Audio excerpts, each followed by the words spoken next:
اعوذ باللہ من الشیطان الرجیم لا حول ولا قوة الا باللہ العلی العظیم بسم اللہ الرحمن الرحیم الحمد للہ رب العالمین والصلاة والسلام والتحیۃ والاکرام علی نبی المؤید والرسول المسدد والمحمود الامجد النبی الامی المکی المدنی القرشی الہاشمی الابتحی مولانا و مولا الثقلین جد الحسن والحسین ابی القاسم محمد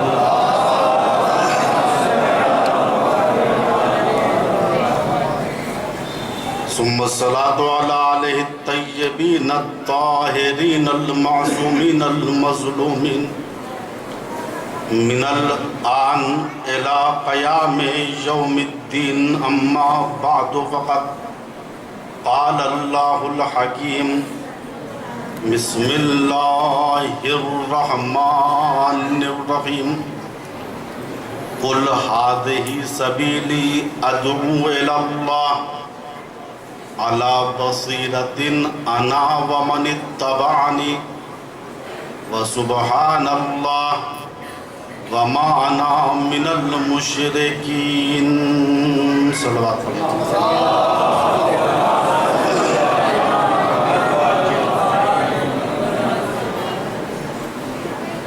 قرآن کریم سورہ یوسف کی آیت نمبر 108 جس میں پروردگار اپنے حبیب سے کہہ رہا ہے کہ آپ کہہ دیجئے، کہہ رہا ہے کہ آپ کہہ دیجئے، ہم ان کو منہ نہیں لگائیں گے۔ کیا کہلایا؟ حضور ان سے کہہ دیجئے یہ ہے میرا سیدھا سادہ اسلامی راستہ کہ میں لوگوں کو اللہ کی طرف بلاتا ہوں سوچ اور سمجھ کے۔ یہ ایک جملہ اس آیت کریمہ کا قابل غور اور قابل دقت ہے۔ میں اللہ کی طرف بلاتا ہوں بصیرت کے ساتھ، سادی سی اردو میں ترجمہ کرے سوچ اور سمجھ، اور جو میرا اتباع کرنے والا ہے، میرا ماننے والا ہے، میری پیروی کرنے والا ہے، وہ بھی صرف اللہ پاک کی طرف بلاتا نہیں بلکہ سوچ اور سمجھ کر بلاتا ہے۔ پاک و پاکیزہ ہے ذات پروردگار، اور حبیب کہہ دیجئے وما انا من المشرکین، میں کبھی بھی مشرکین میں سے نہیں تھا۔ میرا سلسلہ نسب اٹھا کے دیکھ لو آدم تک، ہم سب کے سب مسلمان تھے، سب کے سب مومن اور متقی تھے۔ یہ تو قرآن ہے نا، رسول کی نسل کی طہارت کی گواہی دے رہا ہے۔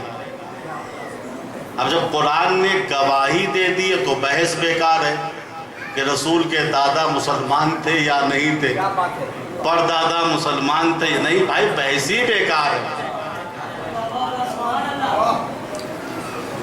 تو جہاں بصیرت آ جائے گی، سوچ اور سمجھ آ جائے گی، اسی لیے میں نے موضوع کا عنوان رکھا ہے سچا اسلام اور سچا مسلمان۔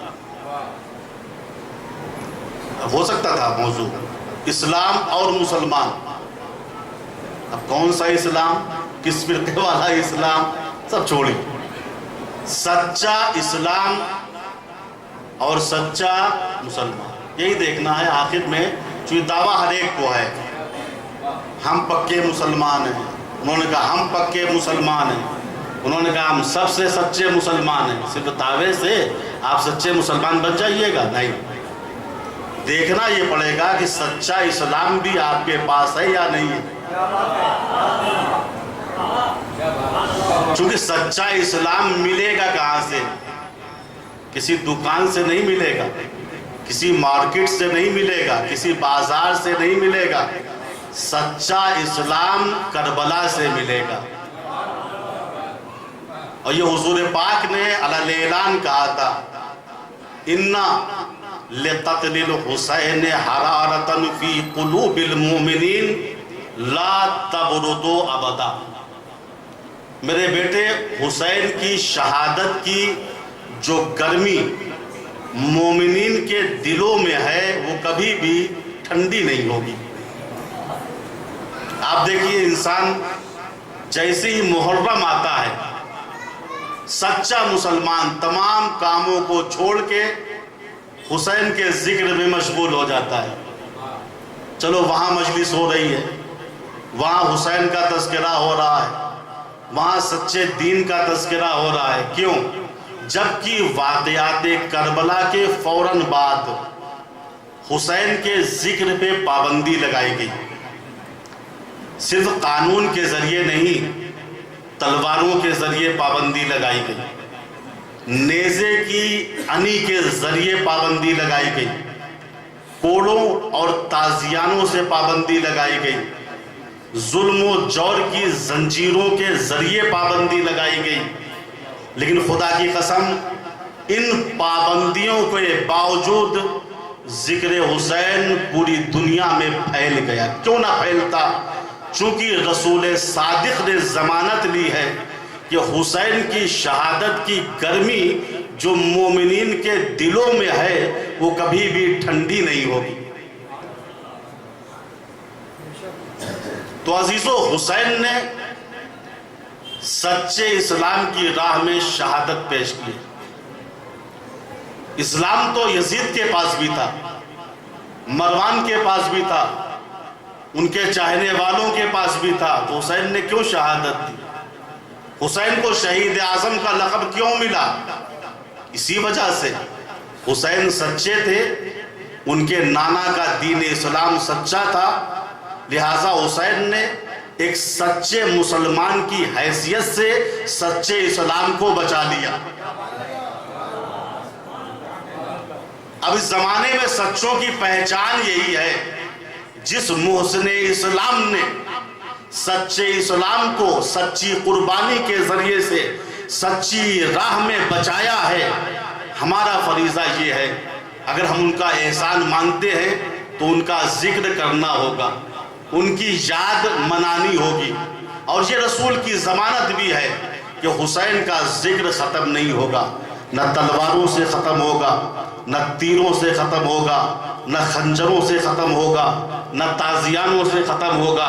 چونکہ اللہ کی ضمانت ہے، رسول کی ضمانت ہے، فاطمہ کی دعائیں ہمارے ساتھ. حسین نے شہادت پیش کی ہے سچے اسلام کی راہ میں. 2 منٹ رک کے ذرا ہم دیکھتے ہیں کہ شہید کہتے کسے ہیں. بات ہے نا، بہت سے لوگ مر جاتے ہیں، بہت سے لوگوں کا مرڈر ہو جاتا ہے، بہت سے لوگ قتل کر دیے جاتے ہیں. کیا سب شہید ہیں؟ بھائی شہید بھی تو مرتا ہے، قتل ہوتا ہے. کہا نہیں. شہید اس سچے انسان کو کہتے ہیں، جملے میں غور کیجئے، شہید اس سچے انسان کو کہتے ہیں جو انسانیت کی بقا کی راہ میں اپنی جان کو دے دیتا ہے. اور واضح الفاظ میں کہوں، شہید وہ ہے جو انسانیت کو بچانے کے لیے، اخلاق کو بچانے کے لیے، سچے اسلام کو بچانے کے لیے، اپنے عقیدے کو بچانے کے لیے راہ خدا میں قربانی دے دیتا ہے. جو مادیات کے لیے مارا جاتا ہے، قتل ہے اس کا، اسے مقتول کہیں گے، شہید نہیں کہیں گے. چور سے لڑائی ہو گئی، اس نے مجھے مار دیا. کیوں؟ کہ ہم مال بچا رہے تھے، قتل ہو گئے. مقتول ہے، اس کا گناہ بھی قاتل کی گردن پہ ہے، یہ جنت بھی جائے گا. لیکن کہیے شہید کا نا اصطلاحاً شہید نہیں کہہ سکتے. ہو سکتا ہے بلکہ بعض روایتوں میں بھی ہے جو انسان جان و مال کی حفاظت کی راہ میں مارا جائے اللہ اسے مرتبہ شہید دے دے گا. خود شہید ہونا اور ہے، مرتبہ شہادت کا پانا اور ہے. کھیت کا معاملہ تھا، لڑائی ہو گئی، قتل ہو گئے، مظلوم بھی تھے ظالم نہیں تھے، کہا ان کو جو ہے شہید کا مرتبہ مل جائے گا. مقتول ہیں لیکن شہید نہیں. شہید وہ انسان ہوتا ہے جو الہی مقصد کے حصول کے لیے اپنی جان کو دیتا ہے. حسین کو ہم شہید اعظم اسی لیے کہتے ہیں، انہوں نے الہی مقصد کو بچانے کے لیے اپنی جان کی قربانی دی، مال کی قربانی دی ہے، آبرو کی قربانی دی ہے. لہذا حسین ابن علی سچے مسلمان تھے، سچے مسلمانوں کے امام تھے. انہوں نے سچے اسلام کو کربلا میں بچایا ہے. ایک صلوات پڑھے بر محمد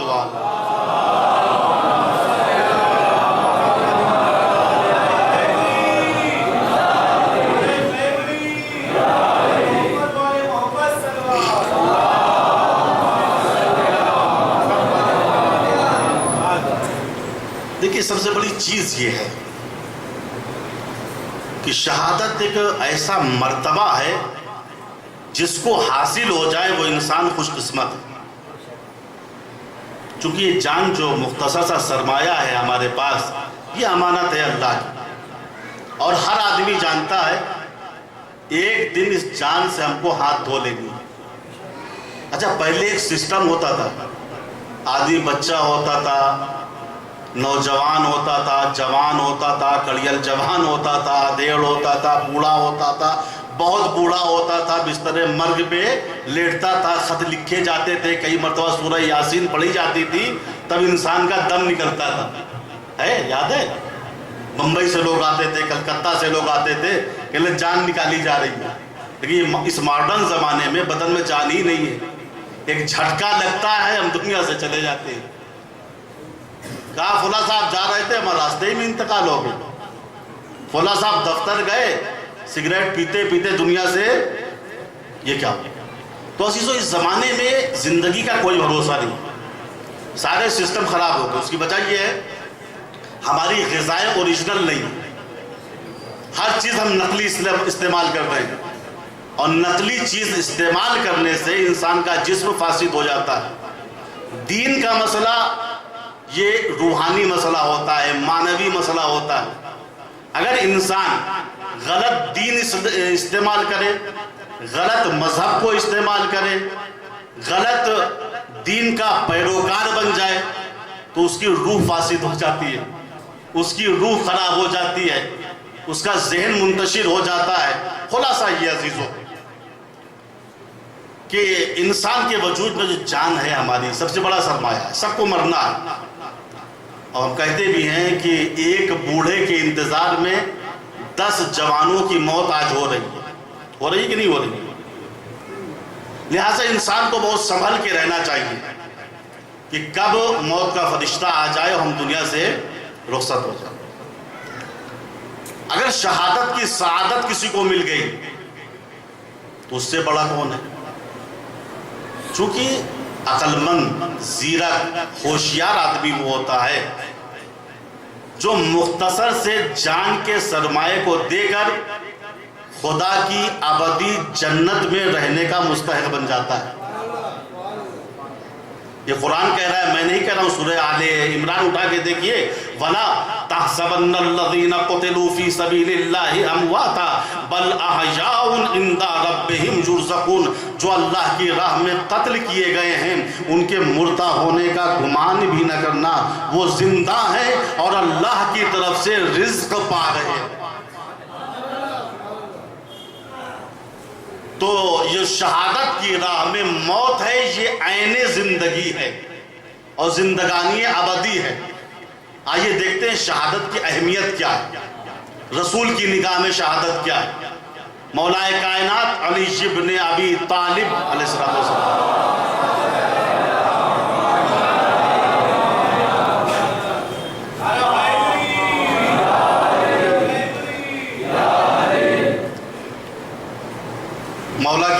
نظر میں شہادت کی اہمیت کیا ہے؟ خود امام حسین جس کا ہم ذکر منا رہے ہیں، ان کی نگاہوں میں شہادت کی حیثیت کیا ہے اور اہمیت کیا ہے؟ آئیے رسول کی نگاہوں میں دیکھتے ہیں کہ رسول شہادت کی زندگی کو کون سی زندگی کہہ رہے ہیں۔ آپ فرماتے ہیں فوقا کل برد بر حتی یقتل الرجل فی سبیل اللہ فلیس فوقہ بر۔ یاد رکھنا، ہر اچھائی کے اوپر ایک اچھائی ہے۔ یہاں تک کہ انسان راہ خدا میں شہید ہو جائے، پھر اس سے بڑی اچھائی کچھ بھی نہیں۔ غور کیجیے، ہم باہر نکلے، دیکھا ایک آدمی بیمار تھا۔ ان کہا آپ بیمار ہیں؟ کہاں، اسپتال جانے کی سوچ رہا تھا۔ ہم نے اس کو لیا اور لے کر اسپتال میں دکھایا جائے۔ میں نے دیکھا وہ آدمی غریب تھا، پیسہ نہیں تھا اس کے پاس۔ ڈاکٹر کی فیس بھی دی، مطلب سے دوا بھی اس کو دلوا دیا۔ اس نے کہا بھیا بدن بہت کمزور ہے، گھر تک ہم لوٹ نہیں سکتے۔ اسے گھر لے کے ہم آئے، اس نے دوا کھائی، ٹھیک ہو گیا۔ دوسرے دن ہم پہنچے عیادت کے لیے، سلام دعا ہوئی۔ انہوں نے کہا مولانا آپ نے ہماری جان بچا لی، ورنہ ہم تو گئے تھے، پیسہ بھی نہیں تھا۔ اسی کو قرآن نے کہا کہ جس نے من احیاہا فکأنما احیا الناس جمیعا، جس نے ایک آدمی کی جان کو بچایا۔ اور مارنے کی بات نہیں، یہ اسلام ہے، یہ صلح کا مذہب ہے۔ کیا کہہ رہا ہے قرآن؟ جس نے ایک آدمی کی جان کو بچایا، گویا اس نے تمام عالم انسانیت کی جان کو بچا لیا۔ اسلام مرنے مارنے کا نام نہیں، اسلام بچانے کا نام ہے۔ توجہ فرما رہے ہیں؟ یہ قرآن نے ہم کو سند دی، یہ ہے اخلاقیات۔ اب آئیے مذہبی دنیا میں، عبادت کی دنیا میں، ہم نے نماز پڑھی، یہ ہماری اچھائی۔ ہم نے روزہ رکھا گرمیوں کے دنوں میں، یہ اچھائی پر اچھائی ہے۔ مستطیع تھے، حج کو گئے، یہ بھی اچھائی ہے۔ خمس و زکوٰۃ دیا، مالدار تھے، بچت ہوئی، یہ بھی اچھائی ہے۔ لیکن اگر ہم راہ خدا میں جہاد کرتے ہوئے انسانیت کو بچانے کے لیے قتل ہو جائیں تو حضور پاک فرماتے ہیں فَلَيْسَ فَوْقَهُ بِرٌ، اس سے بڑی کوئی اچھائی ہے ہی نہیں۔ تو رسول کی نگاہوں میں شہادت کی اہمیت کیا ہے؟ تو رسول نے سب کے لیے عمومی طور پہ فرمایا۔ خود ایک مرتبہ اللہ کے پیغمبر فرماتے ہیں وَدِدْتُ ان اغزوا فی سبیل اللہ، میں دل سے چاہتا ہوں کہ راہ خدا میں غزوہ کروں، لڑوں، فاقتل، اور قتل کر دیا جاؤں، پھر زندہ ہوں، پھر جہاد کروں، پھر قتل کر دیا جاؤں، پھر زندہ ہوں، پھر غزوہ کروں، پھر قتل کر دیا جاؤں۔ 3 مرتبہ حضور پاک نے شہادت کی آرزو فرمائی۔ غور کیجیے، شہادت کی آرزو یہ اس بات کی دلیل ہے کہ ہم سچے مسلمان ہیں، سچے دین کی راہ میں سب کچھ قربان کرنے کے لیے تیار ہیں، چاہے ہمیں جان دینی پڑے، چاہے ہمیں مال دینا پڑے۔ تو حضور پاک شہادت کے لیے ہمیشہ تیار رہتے تھے۔ یہ ہم آپ کہتے یا کوئی اور صحابی رسول کا کہتا تو اس جملے کی حیثیت نہ ہوتی، لیکن دنیا کا سب سے بڑا بہادر انسان ہمارا مولا علی، وہ کہتا ہوا رسول کی شجاعت کے بارے میں نظر آتا ہے کننا اذا مر الباس اتقینا برسول اللہ ولم یکن احد اقرب الی العدو من۔ سنو، جب میدان جنگ میں جنگ کے شعلے بھڑکتے تھے، تلواروں سے ٹکراتی تھی، نیزے کے گلے ملتے تھے، الامان الحفیظ کی صدائیں ہوتی تھی، کوئی پہاڑی پہ چڑھ رہا ہوتا تھا، کوئی جھاڑیوں میں گھس رہا ہوتا تھا، ایسے ہنگامی حالات میں عین اللہ کہہ رہا ہے میں نے اپنی آنکھوں سے دیکھا کہ میدان جنگ میں سب سے زیادہ دشمنوں سے قریب اللہ کے پیغمبر ہوتے تھے۔ بھائی دشمنوں سے قریب وہی رہے گا جو موت سے گھبرائے گا نہیں، جس کے دل میں تمنائے شہادت ہوگی۔ بھائی جو موت سے ڈرتا ہے وہ میدان کا فرار ہوتا ہے، جو موت کو گلے لگاتا ہے اسے میدان کا کرار کہتے ہیں۔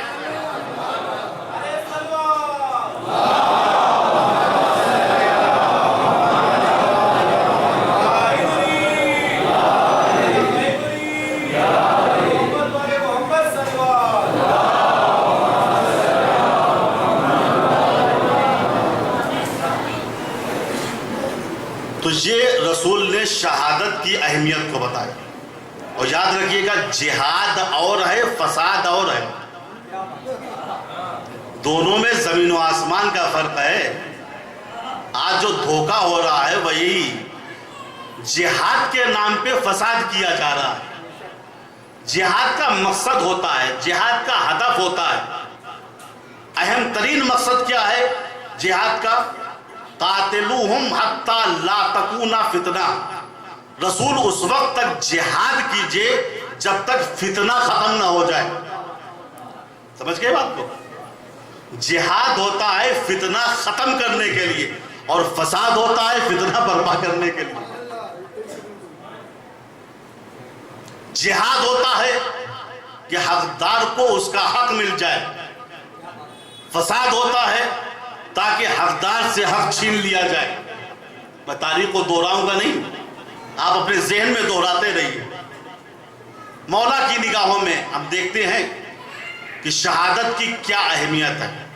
وہ حدیث مشہور ہے نا، واللہ ابن ابی طالب آنس من الموت من الطفل بثدی امہ۔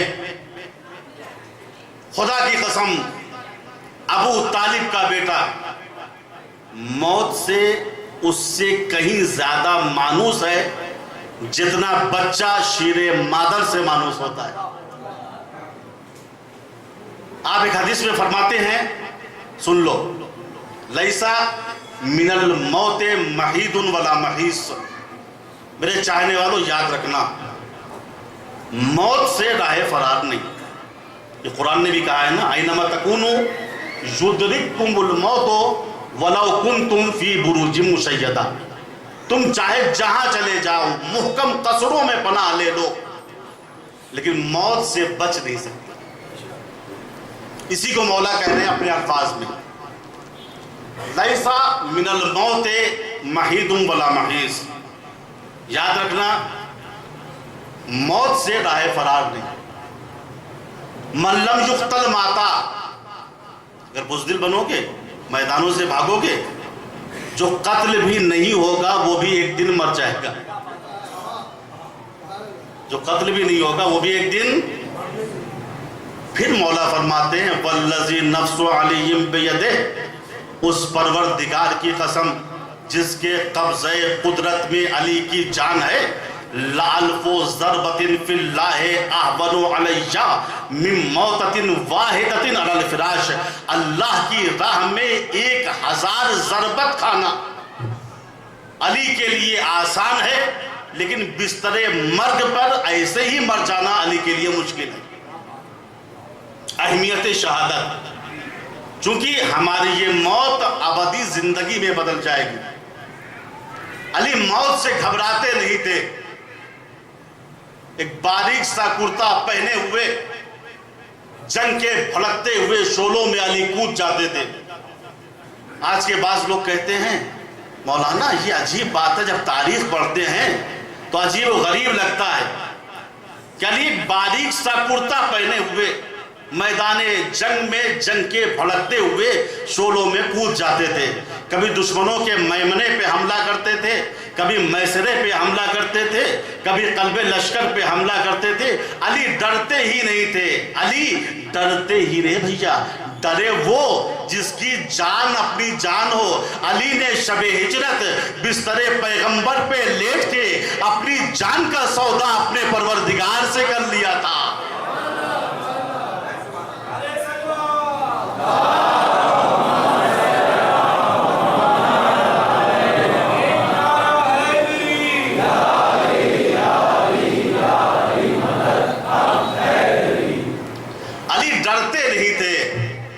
جان ان کی تھی ہی نہیں۔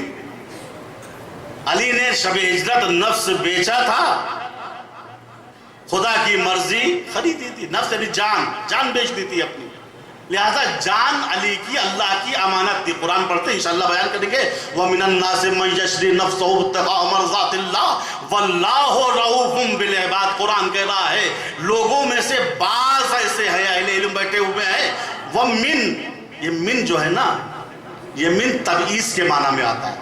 عربی گرامر اٹھا کے دیکھیے، من کے معنی ہے بعض، یعنی کچھ۔ ایسا نہ سمجھ لینا ہر مسلمان ایسا ہے، ہر صحابی ایسا ہے، ہر تابعی ایسا نہیں۔ وَمِنَ النَّاسِ، لوگوں میں سے کچھ ایسے ہیں جو اللہ کی مرضی خریدنے کے لیے اپنی جان کو بیچ دیتے ہیں۔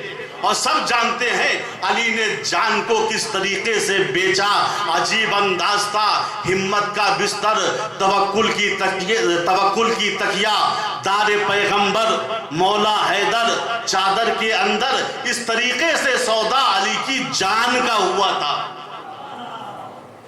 کہا علی ڈرتے نہیں تھے۔ ایک صاحب نے کہا یا علی ہمارے پاس تو ڈبل ذرائع ہیں، لیکن جب دشمن کا حملہ شدید ہوتا ہے ہم تو جنگی سیاست اپنا لیتے ہیں، سمجھ گئے؟ ہاں، ہم جنگی سیاست اپنا لیتے ہیں۔ ہم عربوں کا قاعدہ یہ ہے جب غالب آتے ہیں تو سینہ تان کے آگے بڑھ جاتے ہیں، اور جب ہارنے لگتے ہیں تو چپکے سے پیچھے ہو لیتے ہیں۔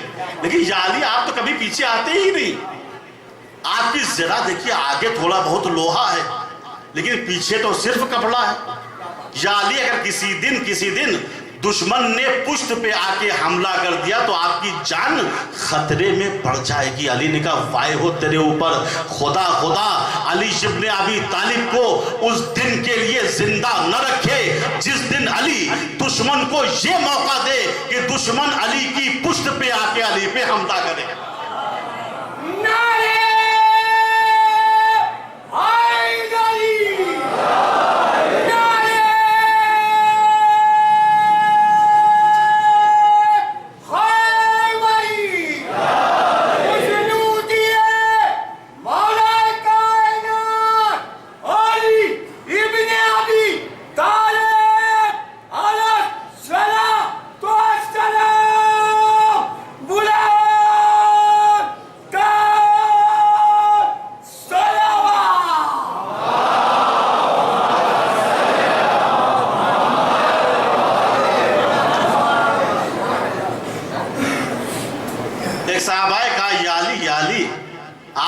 گھوڑا بہت کمزور ہے، ہمارا گھوڑا دیکھیے کتنا مضبوط ہے، فرڈاٹے کی طریقے سے بھاگتا ہے۔ یا علی آپ کے پاس پیسے کی بھی کمی نہیں ہے، آپ غریب آدمی نہیں ہے۔ جہاں میدان جنگ میں مال غنیمت تقسیم ہوتا ہے ہم کو ایک اہرا ملتا ہے، آپ کو دوہرا ملتا ہے، یعنی پیسے کا معاملہ بھی نہیں ہے، آپ بھی ذرا اچھا سا گھوڑا خرید لیجئے۔ علی نے کہا چھوڑو، ہمیں اچھے گھوڑے کی ضرورت ہے ہی نہیں، اچھے گھوڑے کی ہمیں ضرورت ہے ہی نہیں۔ کہا نہیں علی، اچھے گھوڑے کی بہت ضرورت میدان جنگ میں پڑتی ہے۔ مولا نے کہا وہ کیا ضرورت ہے؟ انہوں نے کہا ضرورت یہ پڑتی ہے اگر آپ دشمن کو دوڑائیے گا تو پکڑ لیجئے گا، دشمن آپ کو دوڑائے گا تو نکل لیجئے گا۔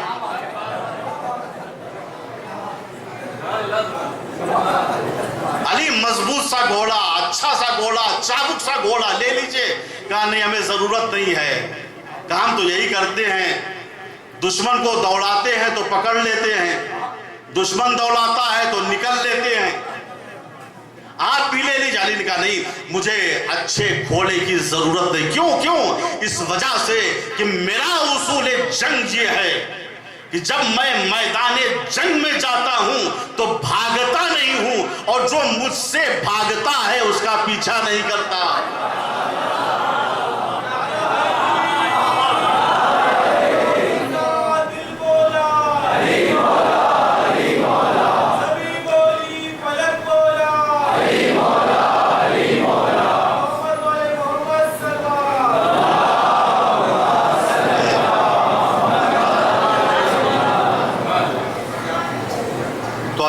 یہ ہے تمنا شہادت جو علی کے دل میں تھی۔ انشاءاللہ آج خستگی ہے، سفر سے آئے ہیں، اور بہرحال ایک بہت لمبا 3000 کلومیٹر کا سفر تھا، پھر آبائی وطن بھی چلے گئے اور ادھر سے آتے وقت 3 گھنٹہ گاڑی بھی لیٹ ہو گئی. لیکن یہ بہرحال جسم تھکا ہے، لیکن خدا کا شکر ہے نہ ایمان تھکا ہے نہ روح تھکی ہے. ایک اور صلوات پڑھے بر محمد.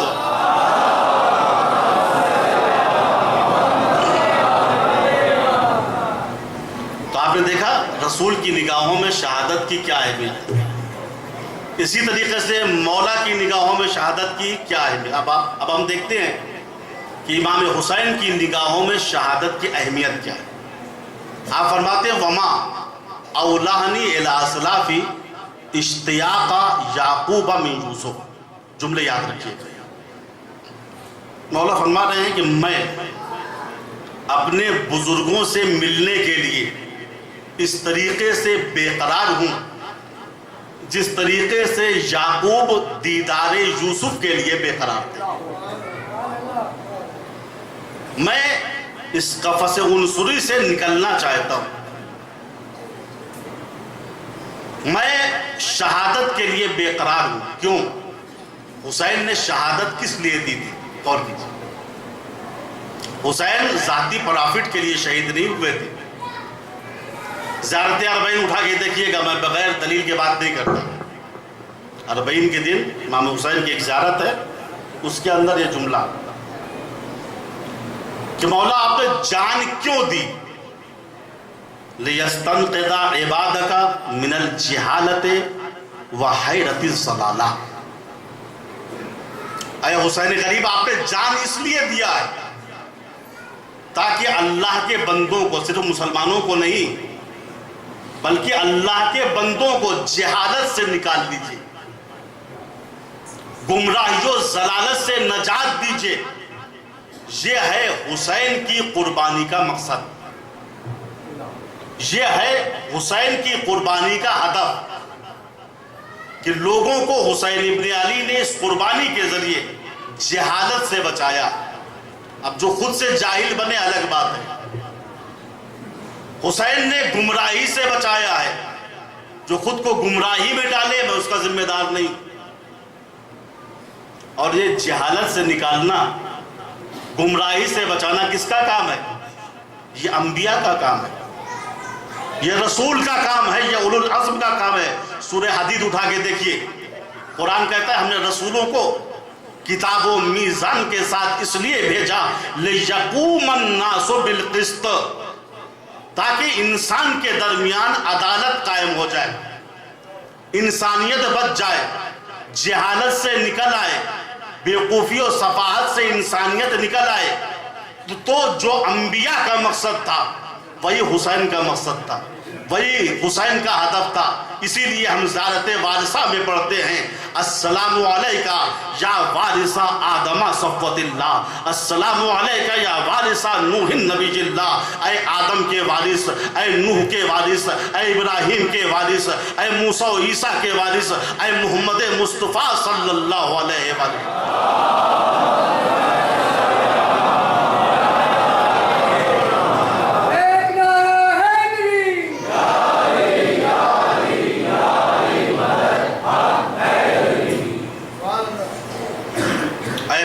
اسلام کے وارث تم پہ سلام. کیوں وارث حسین کیوں بنے؟ باپ کا علم، اسی کو ڈاکٹر اقبال نے کہا ہے نا، باپ کا علم نہ بیٹے کو اگر ازبر ہو. باپ کا علم یاد کر لیجئے گا، انشاءاللہ پوری زندگی کام آئے گا.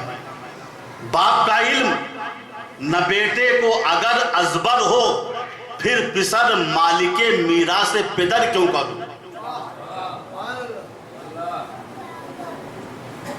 تو حسین ابن علی نے اپنے آبا و اجداد کا جو طریقہ کار تھا اس کو اپنا، جہالت سے نکالا، صفات سے نکالا.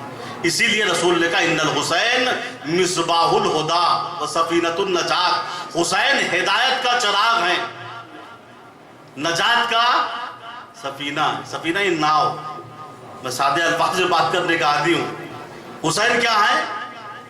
ہدایت کا چراغ اور نجات کا سفینہ. پتہ ہو گئی نجات کا سفینہ کون ہے؟ حسین. ہدایت کا چراغ کون ہے؟ حسین. آج بعض مسلمان کہتے ہیں بھئی ہم جنت میں جائیں گے ہم روشنی میں ہیں، ضلالت و گمراہی میں نہیں ہیں۔ کہ بھئی آپ کے پاس حسین ابن علی ہیں؟ اگر حسین ہے تو چراغ ہدایت موجود ہے، اور اگر حسین تمہارے پاس نہیں ہے تم تاریکی میں ہو۔ لیکن تم چونکہ جہل مرکب کے شکار ہو، تم کو خود نہیں معلوم تم تاریکی میں ہو، تم کو خود نہیں معلوم کہ تم گمراہی میں ہو۔ دیکھیے علم کی دنیا میں، خاص طور سے علم منطق میں، ایک ہوتا ہے جاہل، ایک ہوتا ہے جہل مرکب کا شکار۔ جاہل کی برائی نہیں کی گئی۔ مثلا آپ سے پوچھا گیا واجبات نماز کتنے ہیں، جاننا ضروری ہے۔ آپ نے کہا ہم نماز تو پڑھتے ہیں اور صحیح سلامت پڑھتے ہیں نماز کو، لیکن ترتیب سے یاد نہیں، ہم تو بھیا جاہل آدمی ہیں۔ ہم دیکھیے یہ بھی علم ہے، انسان اپنی جہالت کو جانتا ہے۔ توجہ کیجیے، ہم اپنی جہالت کو جانتے ہیں نا، یہ ہے جاہل۔ جہل مرکب کا شکار کون ہوتا ہے؟ جو بیچارہ یہ بھی نہیں جانتا کہ ہم نہیں جانتے، اس کو یہ بھی نہیں معلوم کہ ہم واجبات نماز، یعنی وہ یہ نہیں جانتا کہ ہم نہیں جانتے کہ نہیں جانتے۔ تو جو سمجھ رہے ہیں کہ ہم حسین کے بغیر روشنی میں ہیں، یہ جہل مرکب کے شکار ہیں۔ ہر آن کی ندانت و ندانت کی ندانت در جہل مرکب عبد الدہر بے ماند۔ صلوات پڑھتے پر محمد۔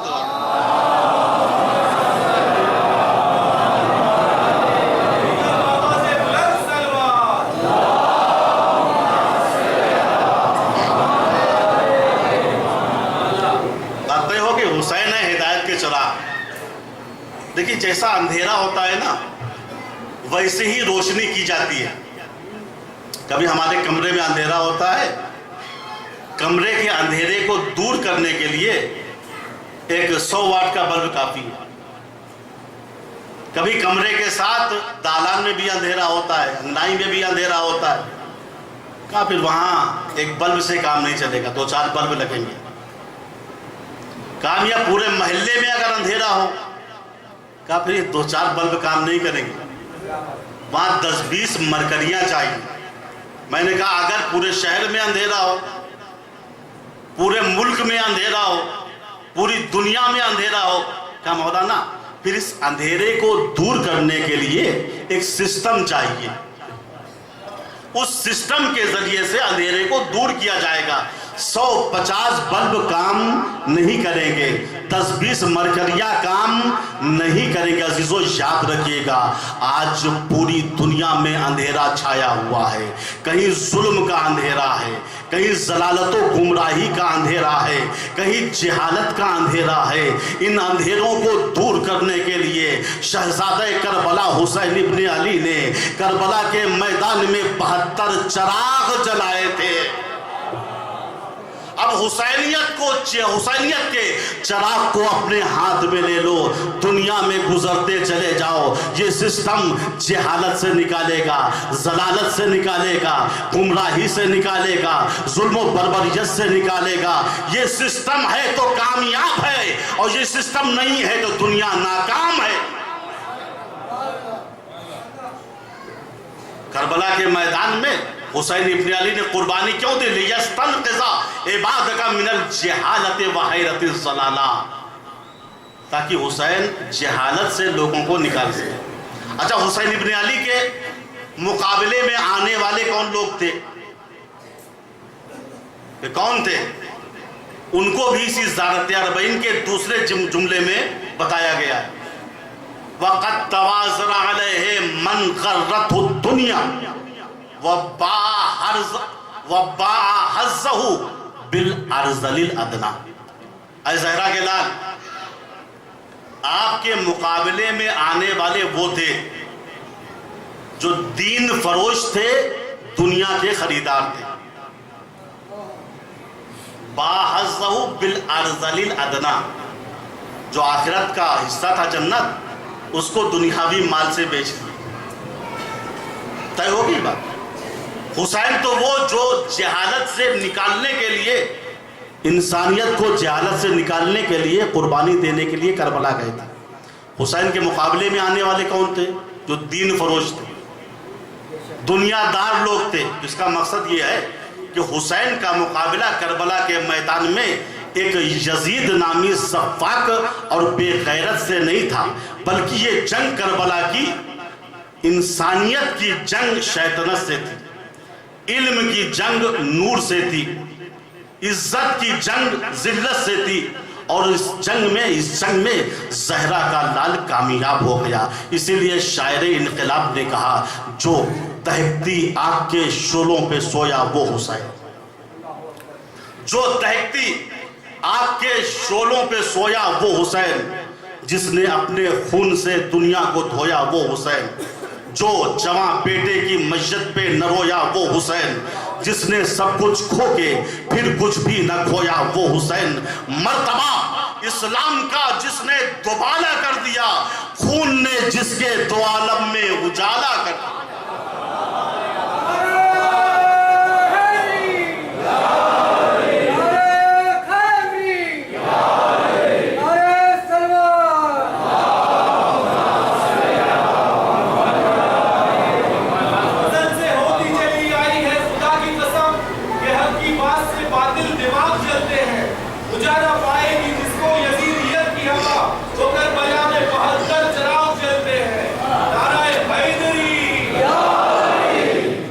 بات واضح ہو گئی۔ شاعر انقلاب نے بھی اعتراف کیا ہے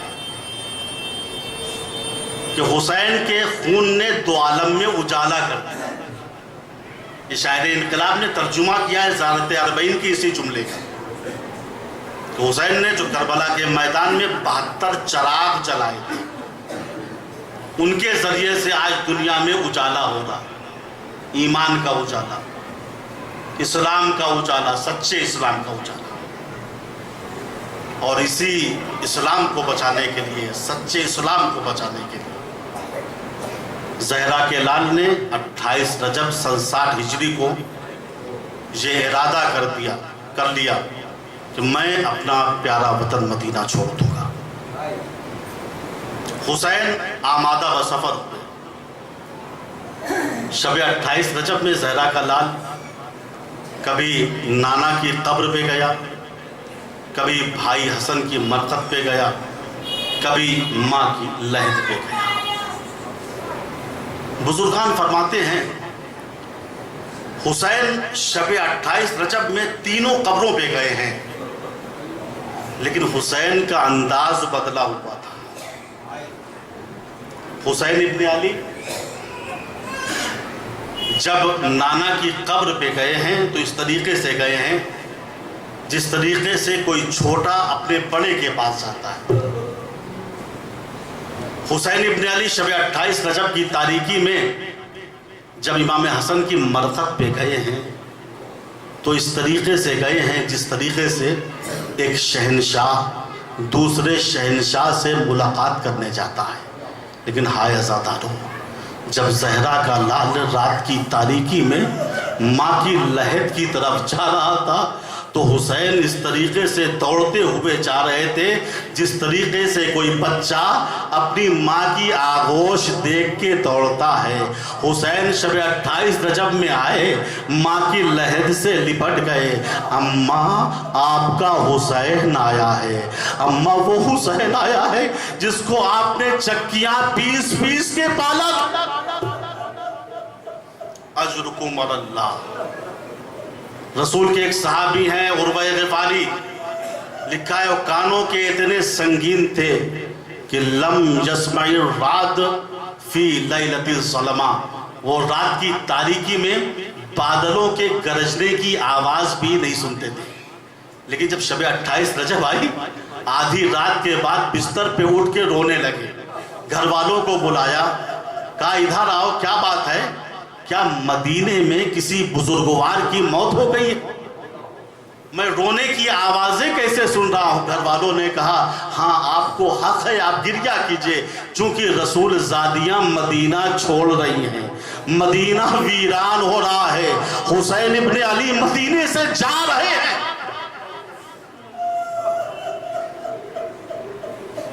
اجرکم علی اللہ۔ راوی عبداللہ ابن سنان کہتا ہے کہ میں ہمیشہ جب مدینے جاتا تھا تو مدینہ ہمیشہ خوش و خرم رہتا تھا، لیکن جب 28 رجب کی صبح میں نے مدینے میں قدم رکھا تو میں نے دیکھا در و دیوار سے رونے کی آوازیں آ رہی۔ میں نے ایک شخص سے پوچھا، بھائی خبر خیر تو ہے، مدینہ اداس کیوں ہے، یہ رونے کی صدائیں کیسی ہے؟ اس نے رو کے کہا، کیا پوچھ رہا ہے، مدینہ ویران ہو رہا ہے، زہرا کا لال مدینہ چھوڑ کے جا رہا ہے۔ راوی کہتا ہے میرے دل میں خیال پیدا ہوا چل کے دیکھوں حسین کی سواری کا انداز کیا ہے۔ میں محلہ بنی ہاشم میں آیا، میں نے دیکھا معقول پردے کا انتظام ہے، نعتیں ہیں، محملے ہیں، عباس ہیں، علی اکبر ہیں، قاسم ہیں، اون محمد ہیں۔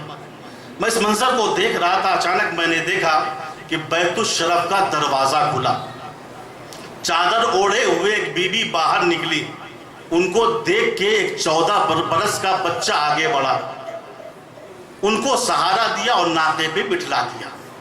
میں نے پوچھا اہل مدینہ یہ 14 برس کا بچہ کون ہے؟ وہ بی بی کون تھی جن کو سہارا دے کے محمل میں بٹھایا؟ کہا پہچانتا نہیں ہے، وہ بی بی ام فروہ مادر قاسم ہے، اور یہ بچہ قاسم ابن حسن جو یتیم حسن کے نام سے مشہور ہے۔ راوی کہتا ہے میں منظر کو دیکھ رہا تھا، اچانک پھر میں نے دیکھا بیت الشرف کا دروازہ کھلا، پھر ایک شہزادی نکلی، ان کو دیکھ کے ایک 18 برس کا جوان آگے بڑھا جو ہو بہو پیغمبر نظر آ رہا۔ اس جوان نے بی بی کے بازوؤں کو پکڑا، ناقے پہ بٹھلا دیا۔ میں نے پوچھا اہل مدینہ وہ بی بی کون تھی، یہ جوان کون ہے؟ کہا پہچانتا نہیں، وہ بی بی ام لیلہ ہیں اور یہ جوان ان کا بیٹا علی اکبر ہے۔ راوی کہتا ہے منزل سخت سے سخت آتی رہی، بیبیاں آتی رہی، ناقے پہ سوار ہوتی رہی، ام فروہ سوار ہو چکی، ام لیلہ سوار ہو چکی، رباب سوار ہو چکی، منزل اور سخت آ رہی تھی۔ اچانک میں نے دیکھا پھر بیت الشرف کا دروازہ کھلا، چادر اوڑھے ہوئے ایک بی بی نکلی، ان کو دیکھ کے عباس ابن علی تعظیم کے لیے کھڑے ہو۔ علی اکبر نے آگے بڑھ کے پردہ محمل کو ہٹایا، عباس نے سہارا دیا، بی بی ناقے پہ بیٹھ گئی۔ میں نے پوچھا اے اہل مدینہ یہ کون بی بی ہیں جن کے پردے کا اتنا اہتمام ہے؟ کسی نے کہا یہ علی کی چھوٹی بیٹی ام کلثوم ہے جس کے پردے کا عباس نے اتنا اہتمام کیا۔ راوی کہتا ہے منزل آتی رہی، گزرتی رہی، لیکن میں نے دیکھا زہرا کا لال حسین ابن علی کرسی پہ بیٹھا ہوا حالات کا جائزہ لیتا رہا۔ ابھی تک حسین کسی کی تعظیم کو کھڑے نہیں ہوئے تھے۔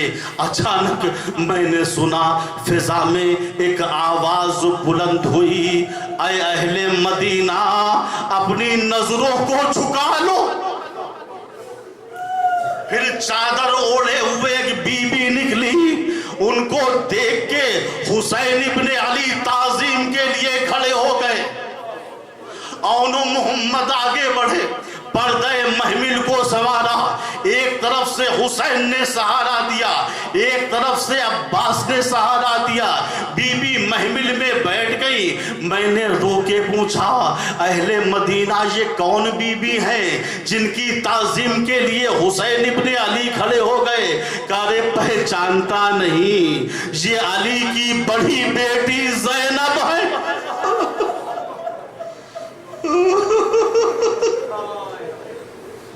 بس عزاداروں مصائب ختم ہو گئے۔ کہا پہچانتا نہیں، یہ علی کی بڑی بیٹی زینب ہے۔ ہاں عزاداروں، جس زینب نے اپنی سواری کی یہ شان دیکھی تھی، عباس کا یہ اہتمام دیکھا تھا، جب 11ویں محرم آئی، شمر بے کچاوا اونٹ لے کے آیا، سیدانیوں سے کہا اس پہ سوار ہو جاؤ۔ زینب نے فرات کا رخ کیا، بھیا عباس کس شان سے مدینے سے لے کے آئے تھے، اب دیکھو بہن کس طریقے سے کربلا سے جا رہی ہے۔